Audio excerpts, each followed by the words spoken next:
which is fantastic news and gives you all a chance to kind of contribute more and ask more questions. For our other speaker, I'm really delighted to introduce. This is Rachel Foxley from the University of Reading.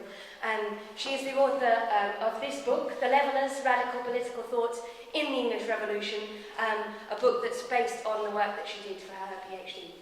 My name is Kate Connolly, and I'm going to be chairing this session. So Rachel will speak for about half an hour, and then there'll be a chance for you to ask questions about her research or make contributions of your own. So I'm going to, without further ado, hand over to Rachel.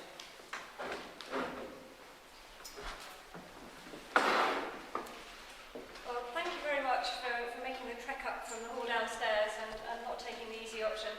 I'm really delighted to be here, and as you've just said, the work that I'm going to present is work that I actually originally did quite a long time ago for my PhD. I took a while to get it out in book form, and it's just really nice to be able to communicate it not to my usual audience in an academic seminar room where people can holes in it, I hope, but to an audience that's interested in the significance of the Levellers and what the Levellers can say to us today.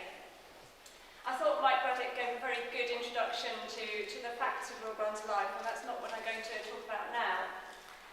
What I really want to do is think about why Lilburne had such an impact as a personality to some extent, and again I think you'll hear more about that in the rest of today as well, and as an agitator.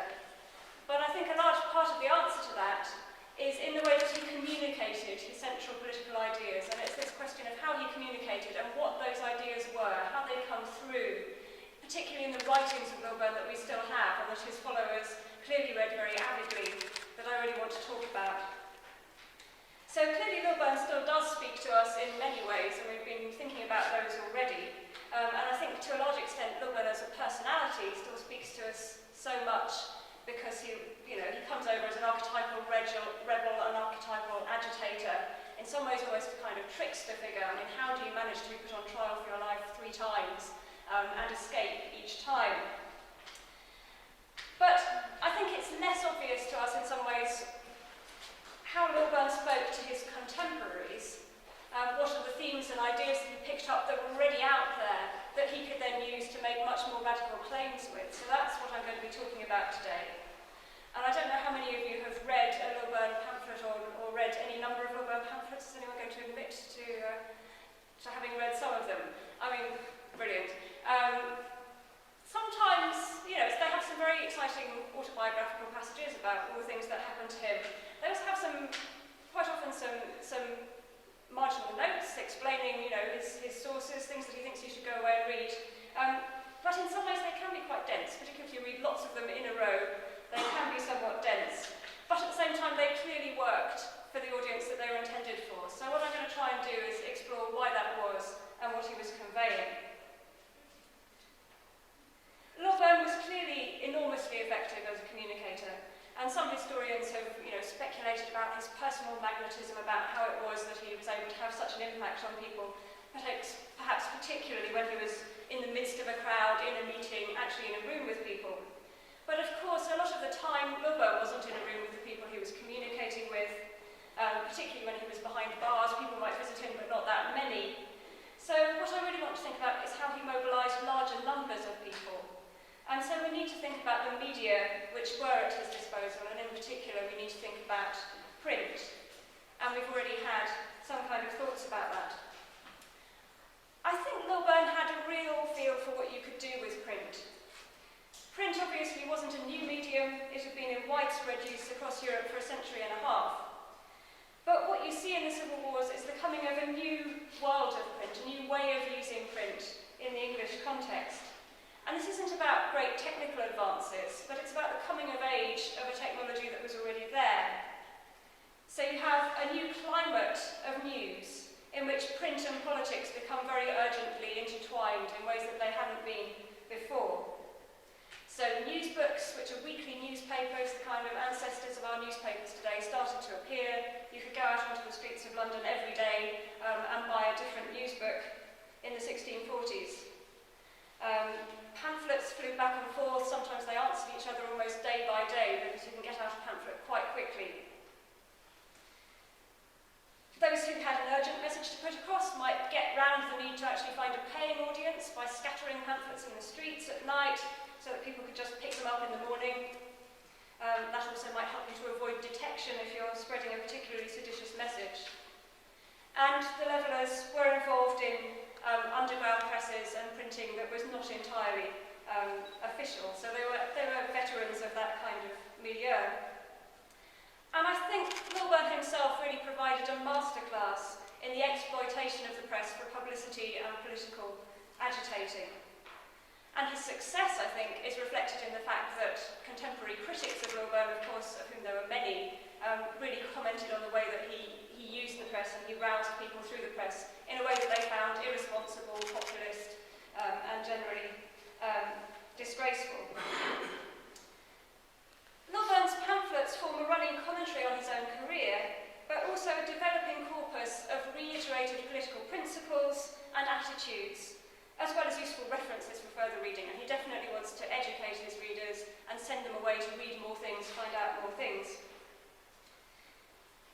He clearly assumed that readers would refer back and forwards within his own writings to develop their political education, although we may doubt how many readers really followed up the exact references to go and look at this book, this page number, in order to follow up what I'm saying. He, and indeed others, also seem to have found that his name would sell pamphlets, so he definitely has a reputation which doesn't just rouse people politically, it also seems to sell pamphlets. And sometimes you can see, I think, other publishers using his name just to put something out that's going to get some sales. I also particularly like one sequence of his pamphlets that comes out from the summer of 1646 through to the spring of 1647, where he almost seems to brand these pamphlets as Lilburne pamphlets, so that you'll immediately see this is part of the same series if you go and pick them up off the bookstand. So the first one is called The Just Man's Justification, but then it's followed by The Free Man's Freedom, The Oppressed Man's Oppressions, and Resolved Man's Resolution. So you almost have a kind of branding of Lilburne titles going on. Lilburne's apparent self-importance, as well as his use of print, drew harsh criticism in the 17th century, and the mishmash of autobiography and political polemic in his pamphlets has made his writing in some ways less friendly to anthologisers than some other texts which have really come to stand for the Leveller canon and the Leveller movement. Even while his personality and his well-publicised trials and tribulations have always ensured him a place in the Leveller story. Contemporaries also poured scorn on Lilburne's pretensions to legal learning. As Prynne, one of his Presbyterian enemies, acerbically commented, the only place where Lilburne had been called to the bar, as Prynne very archly put it, was Newgate Prison. Historians have certainly shown that Lilburne's self-taught legal argumentation was patchy, was quite unorthodox.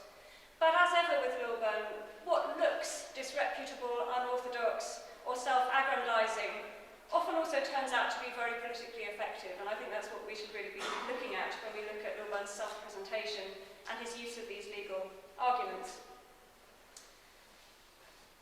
And that self-presentation is really something I want to follow through today. Lilburne presented himself as a freeborn Englishman. There's this phrase that runs through his writing, a freeborn Englishman. And I'm going to explore what that means, what it's trying to do in a bit more detail in a moment. The English aspect of Freeborn Englishman isn't incidental. I think this picks up on something that was said earlier about whether we're interested in local values or universal values. And I think the way that works in Lilburne's writing is very interesting, so I have some more thoughts about that towards the end. But he actually uses English, the word English, in a very, very definite, very positive way. It's a form of moral judgment for Lilburne. He says he appeals to every unprejudiced and truly English heart, and that's just one phrase that I've picked out. He denounces an enemy's un-Englishman-like provocations. So it's a kind of moral judgment that Lilburne makes. So the English part isn't incidental, neither is the man part incidental. He praises a colleague's pamphlet that he thinks is a very positive one as his late masculine English piece. So you get these terms of judgment in Lilburne that perhaps we're rather uncomfortable with, but at the same time they clearly worked very well for his particular audience, and I want to look and see what he's doing by using those terms.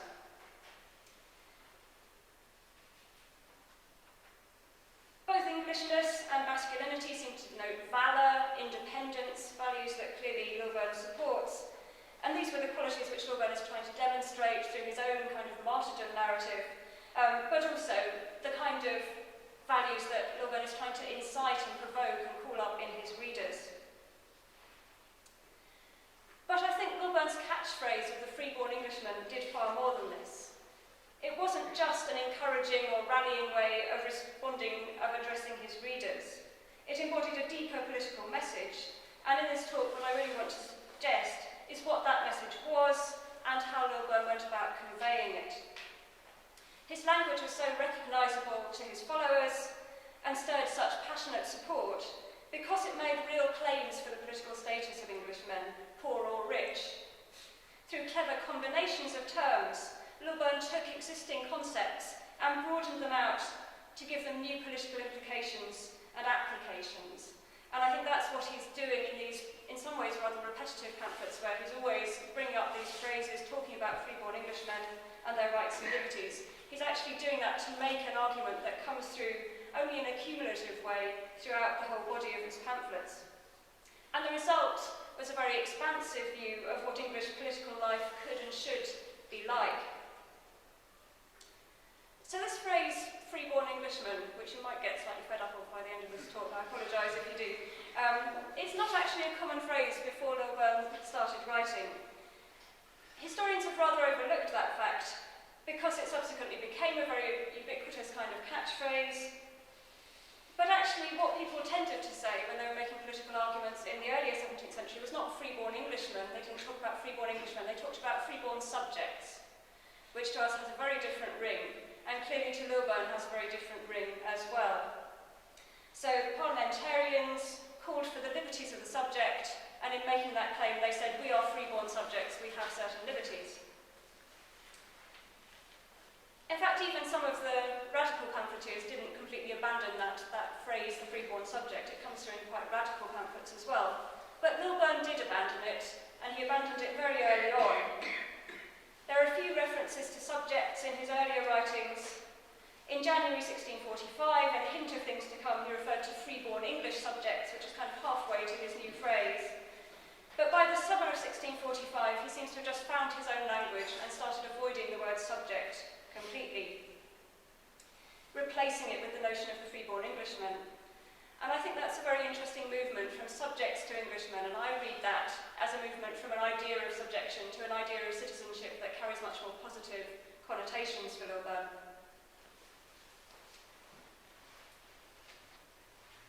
And when he uses ideas of subjects or subjection later in his works, there's always a pejorative tone to them. He's always saying that to be subjected is to be vassalized, to be enslaved. You can only be subjected by a power which is arbitrary. So clearly he puts a strong negative value on the term subject. He eliminates it from his positive vocabulary and uses the word Englishman instead. And I think what Lilburne tends to do is to take concepts and broaden them out in ways that make implicit political claims. So he doesn't just talk about freeborn Englishmen, which is a very interesting phrase, but about free men of England. And again, something interesting is going on in his language here. It's been quite well demonstrated by a series of historians that the term freeborn, when Leveller writers used it, it wasn't actually distinguishing one part of the English population from another. It wasn't saying there are some Englishmen who are freeborn and some who aren't. It's saying all Englishmen are freeborn, and all Englishmen have certain rights. In fact, someone at the time, an opponent of the Levellers, remarked that it was redundant to talk about freeborn Englishmen. He asked a rhetorical question, are there any Englishmen that are not freeborn? And the answer was going to be no. But this phrase, free men of England, is particularly interesting and slightly more complex, because the word free man, the term free man, did have a technical meaning in early modern England. To be a free man of a guild or a company, and hence a free man of a city, was certainly to be a member of an exclusive group. Not every male was a free man in that sense. That kind of status was connected to locality, connected to professional status as well, and not connected to the nation as a whole.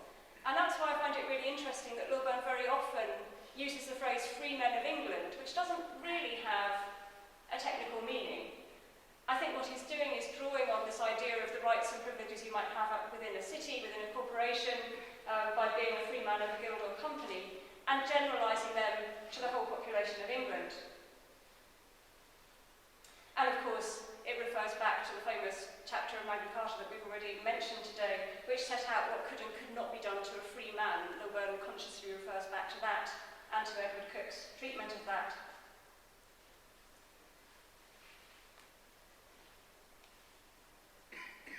And when Coke discussed that free man in the Magna Carta chapter, he included even villains, so even the people who had been considered perhaps to be at the lowest level of English society and to be not free. Coke said even they had been included within this category of free men, saving against their lord, but in other respects they had the same rights. But I think for Lilburne, when he uses this term free man, he's using it in a very general way, particularly when he says free man of England. So, even in contexts where we might expect the narrower meaning of free man to be dominant, Lilburne and his associates often actually invoked a broader meaning. Lilburne reprinted a petition. This is something he does often in his pamphlets, so he's kind of gathering together a set of radical goings-on within his own pamphlets as well. He reprinted a petition on behalf of all the free men of England, which complained that charters of incorporation to specific merchants disfranchise all the other freeborn people of England. Playing consciously on the narrower and broader meanings of free man, he lamented that the poor weavers, though free men of London, are not only in miserable poverty, but in the miserablest slavery, in the city where they by name were free men. He's almost playing on the term rather than using it absolutely straight in its technical meaning.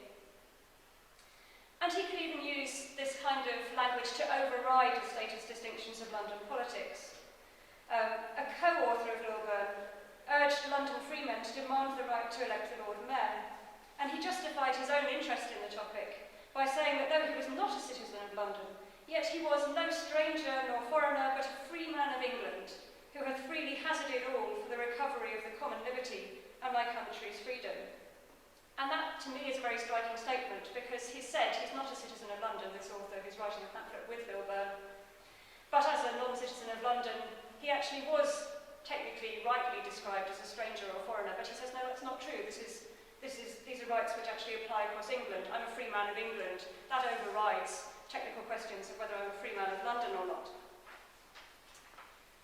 So Lilburne took language which referred to parts of the population and he broadened it out. But the question is what he was doing in doing that. What did it actually mean if you were a free man of England? What was the political significance of that?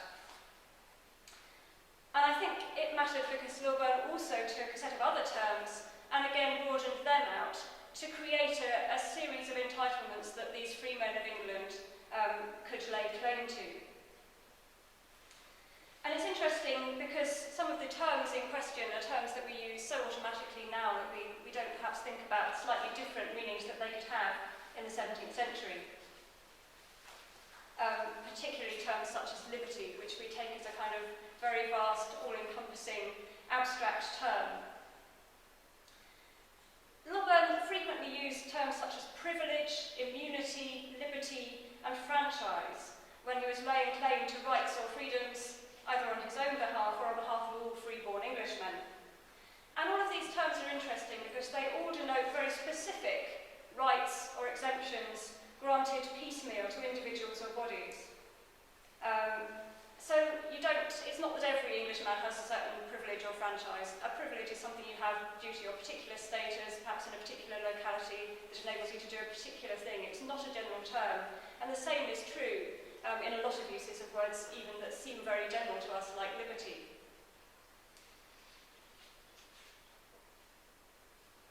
So liberty, according to a legal dictionary at the time, is a privilege held by grant or prescription, whereby men enjoy some benefit or favour beyond the ordinary subject. So it's a very specific thing. It's not something that everyone has. You can't just say liberty is a general thing that everyone has. Privilege, of course, we still have that sense of privilege today, so that is one where the meaning hasn't changed. But liberty, it has changed very significantly. So with all of those terms that Lilburne throws around his pamphlets in a very generous way, there's an inherited legal meaning, and that legal meaning claims that these are very specific, very precise privileges which specific people and institutions possess, not through right, woven into a rather hierarchical structure of society. And Lilburne's usage of them just turns this completely on its head. So in Lilburne's writing, all of these privileges, immunities, franchises, they're due to all Englishmen. That's the whole point of setting out this whole body of Englishmen. He says actually, as an Englishman, you have all of these rights, privileges, immunities, franchises. You almost have a whole kind of package of things that every Englishman can claim simply by being an Englishman. So he referred to the privileges in Magna Carta being his birthright or inheritance. So anyone English has this inheritance of Magna Carta. He declared that Englishmen have some privileges to stand for if they were not fools. So all Englishmen are claiming these privileges. He says he ought to enjoy as great a privilege in the enjoyment of the benefit of the law of England as any free denizen of England whatsoever, by any name or title, by what name or title soever he be called. So it doesn't matter which citizen of England you are, it just matters that you are a denizen or citizen of England. He ought, by the fundamental laws of this land, to enjoy the benefit of all the laws, liberties, privileges, and immunities of a freeborn man. So you get an impression of this rather repetitive language that I'm talking about, and I think perhaps you get an impression, if you haven't tackled some Lilburne pamphlets, of why they can seem rather dense and rather repetitive, and why you can wonder quite what he's doing with piling up these terms. But it's clearly intended to be educational. An Anatomy of the Lord's Tyranny, one of his pamphlets, he says, was published to the view of all the commons of England for their information and knowledge of their liberties and privileges. So what you're supposed to go away doing, if you identify as a freeborn Englishman when you read his pamphlets, is go away and think, I have all of these privileges, all of these liberties that Lilburne is claiming for himself, I should also claim for myself. So according to the strict definition, some Englishmen would have these rights and others would have others, some perhaps would have none at all. But in Lilburne's language, that's not what happens. Everyone has this whole complete package almost of privileges and liberties. And one of the key privileges or liberties or inheritances is the birthright of the law. So Lilburne a lot of the time is working within his understanding of the inherited legal framework. He's not chucking the whole thing out and saying we should start from scratch and build a much fairer system with a new system of law. He's using ideas of the ancient constitution, ideas of the common law that embodied certain liberties that are still worth appealing to. And he doesn't think that the Civil War has wiped all that away and left you with a clean slate to work from. He thinks there's actually something to go back to there, and that through struggle you can actually recover these liberties that are embodied in the law that technically still exists. And then the question that I think logically follows on is Lilburne actually widening the scope of the political nation by using this language? I mean, I think it's already clear, I've implied that he is. This is all clearly relevant to the question of the franchise, and obviously one of the famous elements in the leveller narrative that is always told is the story of the Putney debates of 1647, where there is this debate about exactly who should be able to vote after the civil wars in parliamentary elections.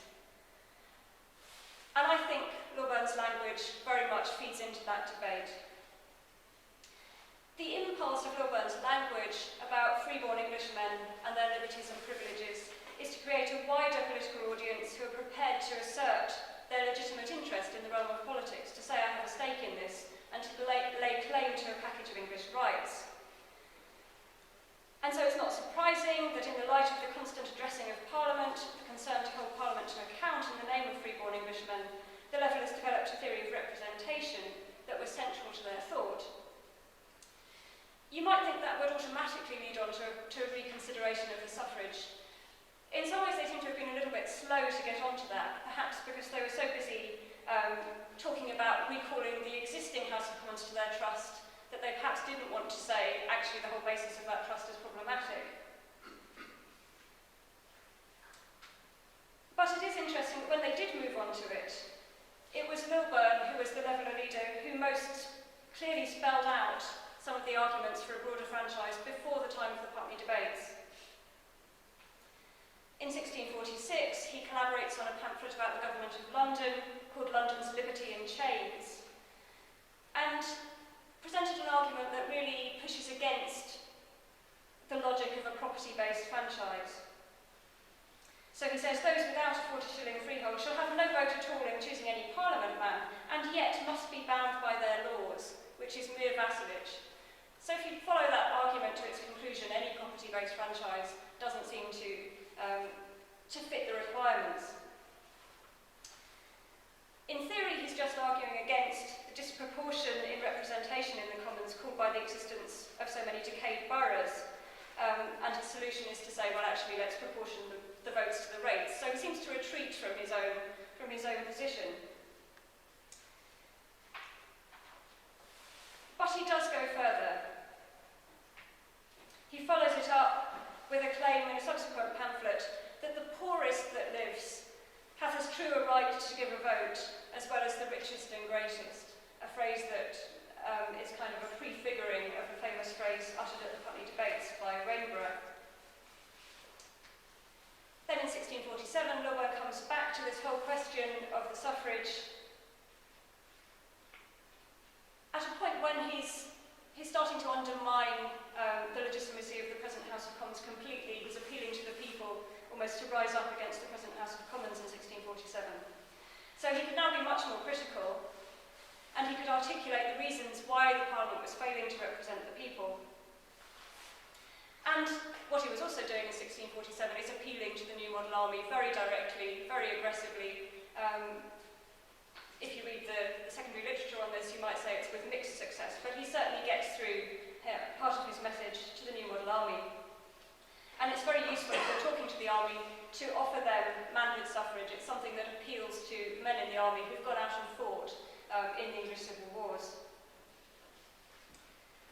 So again, in doing that in 1647, Lilburne argues that each county should divide itself up into divisions, hundreds or wapentapes where the people could conveniently meet to vote, and in this way every free man of England, as well poor as rich, who is subject to law, would be able to vote.